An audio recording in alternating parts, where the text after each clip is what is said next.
السلام علیکم ویورز، آپ کو میں اپنے چینل میں خوش آمدید کہتی ہوں۔ آپ سب سے گزارش ہے کہ آپ میرے چینل کو لائک کریں، سبسکرائب کریں اور شیئر کریں۔ Thank you. ایک 55 سالہ شخص ڈپریشن کا شکار تھا۔ اس کی بیوی نے ایک ماہر نفسیات سے ملاقات کی۔ بیوی نے کہا کہ میرا خاوند شدید ڈپریشن میں ہے، برائے مہربانی میری مدد کریں۔ ڈاکٹر نے اپنی مشاورت شروع کی۔ اس نے کچھ ذاتی باتیں پوچھی اور اس کی بیوی کو باہر جانے کے لیے کہا۔ صاحب بولے، میں بہت پریشان ہوں۔ دراصل میں پریشانیوں مجھ سے مغلوب ہوں۔ ملازمت کا تناؤ، ہوم لون، کار لون، مجھے کچھ پسند نہیں۔ دنیا مجھے پاگل سمجھتی ہے، لیکن میرے پاس اتنا سامان نہیں جتنا کہ ایک کارتوس میں گولیاں۔ میں بہت اداس اور پریشان ہوں۔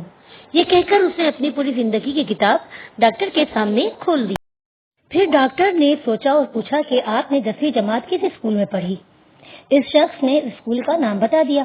ڈاکٹر نے کہا، آپ کو اس اسکول میں جانا ہے، پھر اپنے اسکول سے اپنی 10ویں جماعت کے کلاس کا رجسٹر تلاش کرنا ہے اور اپنے ساتھیوں کے نام تلاش کرنے ہیں اور ان کی موجودہ خیریت کے بارے میں معلومات حاصل کرنے کی کوشش کرنی ہے۔ ایک ڈائری میں تمام معلومات لکھیں اور 1 مہینے کے بعد آ کر مجھ سے ملیں۔ وہ شخص اپنے اسکول گیا، رجسٹر ڈھونڈنے میں کامیاب رہا، اسے کاپی کروایا۔ اس میں 120 نام تھے۔ اس نے 1 مہینے میں دن رات کوشش کی، لیکن وہ مشکل 75 ہم جماعتوں کے بارے میں معلومات جمع کرنے میں کامیاب رہا۔ ان میں سے 20 مر چکے تھے، 7 رنوے اور 13 طلاق یافتہ تھے۔ 10 ایسے نکلے جو کہ بات کرنے کے قابل بھی نہیں تھے۔ 5 اتنے غریب نکلے کہ اس کا کوئی جواب ہی نہ تھا۔ 6 اتنے امیر نکلے کہ اسے یقین ہی نہیں آیا۔ کچھ کینسر میں مبتلا تھے، کچھ فالج، ذیابیطس، دمہ یا دل کے مریض تھے، کچھ لوگ بستر پہ تھے، کچھ پاگل، آوارہ اور بیکار نکلے۔ ایک شخص نے 2 طلاق کے بعد تیسری شادی کی تلاش میں سرگردہ تھا۔ 1 ماہ میں 10ویں جماعت کا رجسٹر اذیت بیان کر رہا تھا۔ ڈاکٹر نے پوچھا، اب بتاؤ تمہارا ڈپریشن کیسا ہے؟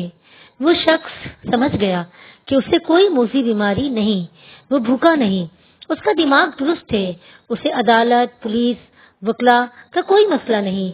اس کی بیوی اور بچے بہت اچھے ہیں اور صحت مند ہیں، اور وہ خود بھی صحت مند ہے۔ دنیا میں واقعی بہت دکھ ہے۔ اس شخص کو اس بات کا بڑی شدت سے احساس ہوا اور وہ بہت سے اذیت ناک دکھوں سے محفوظ ہے۔ دوسروں کی پلیٹوں میں جھانکنے کی عادت چھوڑ دیں، اپنی پلیٹ کا کھانا پیار سے لیں، دوسروں کے ساتھ اپنا موازنہ نہ کریں۔ ویڈیو پسند آئے تو لائک اور شیئر لازمی کر دیں۔